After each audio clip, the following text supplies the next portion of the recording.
नेहमीच आपण भाजी खाऊन जर कंटाळलो ना, तर ही रेसिपी तुम्ही नक्की बनवा. अगदी मस्त अशी ही खायला लागते आणि बनवायला अगदी सोपी आणि मेन म्हणजे जास्त वेळ नाही लागत. आणि आत्ता सध्याच्या पावसाळ्याच्या सीझनमध्ये तर आपल्याला मस्त असं फ्राय खायला खूपच आवडतं.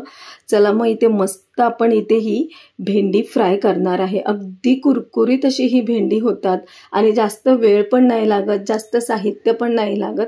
पटापट अशी ही भेंडी फ्रायची रेसिपी तयार होते. खायला खूपच मस्त लागतं आणि नेहमीची जर तुम्ही भाजी खाऊन जर कंटाळला असात ना, तर ही जी भेंडी फ्राय आहे ना, ती नक्की करून बघा. अगदी मस्त आणि झटपट अशी होते. आणि हे बघा, तुम्ही बघू शकता किती मस्त अशी क्रिस्पी अशी हे झालेली आहे. जास्त वेळ नाही लागत, फटाफट असे होते आणि जास्त ऑइली पण नाही आहे. मस्त अशी कुरकुरीत अशी ही भेंडी फ्राय होते. त्यासाठी आपल्याला जास्त वेळ पण नाही लागत. चला मग पटकन वळूया आजच्या रेसिपीकडे. इथे मी 1/2 किलो भेंडी घेतलेली आहे. भेंडी आपल्याला स्वच्छ धुवून एका कपड्याने पुसून घ्यायची आहे. आठवण ठेवायची आहे की आपल्याला भेंडी ओली नाही पाहिजे. मस्त असं कॉटन कपड्याने हे आपल्याला पुसून घ्यायचे. त्यानंतर भेंडीचा वरचा भाग आणि खालचा भाग कट करून घ्यायचा आहे. मग आपल्याला अशा पद्धतीने छोटे छोटे कट लावायचे, म्हणजे छोटेसे उभे असे हे चिरून घ्यायचे आहे. तुम्ही मधून अजून एक कट केला तरी हरकत नाही, पण असे उभे लांब असे कट केलं ना तरी हरकत नाही. पण अगदी असं बारीक अशी ही आपल्याला चिरून घ्यायची आहे. जशी आपण भाजीला चिरतो ना तशी ही चिरायची नाही गोल गोल. किंवा जर तुम्हाला तशी आवडत असेल ना तशी चिरली तरी काही हरकत नाही.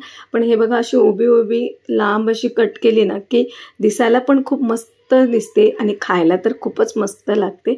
मग काय, अशाच पद्धतीने आपल्याला बाकीची देखील ही भेंडी कट करून घ्यायची आहे. आणि व्यवस्थित ही बारीक अशी कट करून झाली ना की एका बाउलमध्ये ट्रान्सफर करून घ्यायची आहे. ही भेंडी आहे ना, आपण पटकन अशी ही बनवू शकते. जर तुम्हाला भेंडीची भाजी किंवा आपण बोलतो ना भेंडीचा प्रकार खाऊन जर कंटाळा आला असेल ना, तर ही रेसिपी भेंडीची नक्की ट्राय करा. सर्वांनाच आवडेल. ज्यांना भेंडी खायला आवडत नाही ना, ते देखील ही आवडीने ही भेंडी फ्राय खातील. त्यानंतर मग आपल्याला काय, चवीनुसार इथे मीठ घालायचं आहे. मीठ आपल्याला इथे जास्त म्हणजे खारट असं नाही करायचं आहे. थोडंसं म्हणजे जेवढं चवीपुरतं लागतं तेवढंच घालायचं. मग इथे मी अर्धा चमचा लाल तिखट घातलेलं आहे. लाल तिखट जर तुम्हाला जास्त तिखट पाहिजे तर तिखटचं प्रमाण वाढवू शकता. अर्धा चमचा हळद आणि अर्धा चमचा आपला जे घरगुती गरम मसाला आहे तोच घातलेला आहे. जर तुम्हाला इथे अजून जास्त स्पायसी किंवा असं टेस्टी चटपट पाहिजे असेल ना, तर तुम्ही मॅगी मसाला देखील वापरू शकता. मग इथे मी आलं, लसूण, मिरची, कोथिंबीरची 1 चमचा पेस्ट घातलेली आहे. इथे 2 चमचे आपल्याला इथे ना बेसन घालायचं आहे.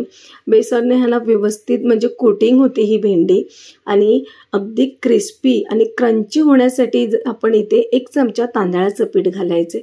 तांदळाचं पीठ घालायला स्किप करू नका. किंवा हे कसं माहिती आहे, फ्राय केलेला कुठलाही पदार्थामध्ये जर आपण तांदळाचं पीठ घातलं ना खूप मस्त लागतं. त्यानंतर मी अर्धा चमचा चाट मसाला घातलेला आणि अर्धा लिंबाचा रस घातलेला आहे. लिंबाचा रस खा तर चटपट पण होतं, खायला खूप मस्त पण लागतं आणि भेंडीला कसा थोडासा चिकटपणा असतो, त्यामुळे इथे लिंबाचा रस नक्की घाला. मग काय, हे सगळं व्यवस्थित मिक्स करून घ्यायचं, जेणेकरून हे जर आपण बेसन मसाले जे वगैरे घातलेत ना ते व्यवस्थित कोट होतात.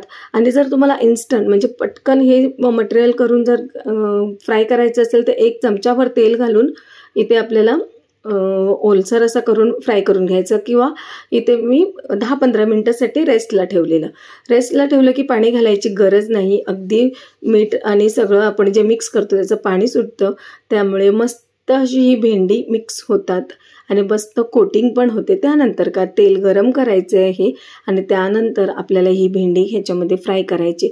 भेंडी फ्राय करताना लक्षात ठेवायचे, गॅसची जी फ्लेम आहे ना ती हाय ठेवायची नाही, मीडियम किंवा लो ठेवायचे, जेणेकरून आपण भेंडी जी फ्राय करतो ना अगदी अशी क्रिस्पी आणि क्रंची अशी होतात, खायला खूप मस्त लागतात. आणि ह्या आता जसं की गरमीचा सीझन गेला म्हणायचा, पावसाळ्याचा सीझन आलाय, तर आपल्याला पावसाळ्यामध्ये मस्त असं तळलेले पदार्थ खायला आवडतात. आणि हे बघा किती मस्त असे गोल्डन ब्राऊन होईपर्यंत आपल्याला ही फ्राय करायची आणि खायला खरंच खूप मस्त लागते. नक्की बनवा तुम्ही. आणि भेंडी जर तुम्हाला भाजी खाऊन कंटाळा असेल तर भेंडीची ही रेसिपी भेंडी फ्राय नक्कीच बनवा. खायला खरंच खूप मस्त लागते आणि अगदी अशी म्हणजे कुरकुरीत अशी, जशी आपण भजी खातो ना तशीच ही मस्त अशी भजीसारखी लागते. त्यापेक्षाही जास्त चांगली लागते. मग आजची जर रेसिपी तुम्हाला भेंडी फ्रायची आवडली असेल तर नक्की बनवा. हे बघा किती छान अशी झालेली आहे. कलर टेक्स्चर पण मस्त झालेलं आहे. अशाच पद्धतीने आपल्याला बाकीची भेंडी देखील फ्राय करून घ्यायची. ही फ्राय करायला पण जास्त वेळ नाही, अगदी म्हणजे आपण एकदम बारीक असे कट करून घेतल्यामुळे फटाफट फ्राय होते. जास्त वेळ नाही लागत. अगदी अशी क्रिस्पी अशी फ्राय होते. अगदी 5-6 मिनिटामध्ये आपली ही फ्राय करून पण होते. आणि हे बघू शकता तुम्ही, पाव किलो भेंडीमध्ये अगदी 1 प्लेट भरून अशी भेंडी फ्राय होते. खायला खूप मस्त लागते. माझ्या घरी तर ही खूप आवडली. तुम्हाला देखील आवडेल. हे बघा आणि किती क्रिस्पी झाली आहे. अगदी म्हणजे क्रंची, एकदम अशी कुरकुरीत अशी ही झालेली आहे. खायला खरंच खूप मस्त लागते. आणि आजची जर रेसिपी तुम्हाला भेंडी फ्रायची आवडली असेल ना तर नक्की घरी बनवा. तुम्हाला देखील आवडेल.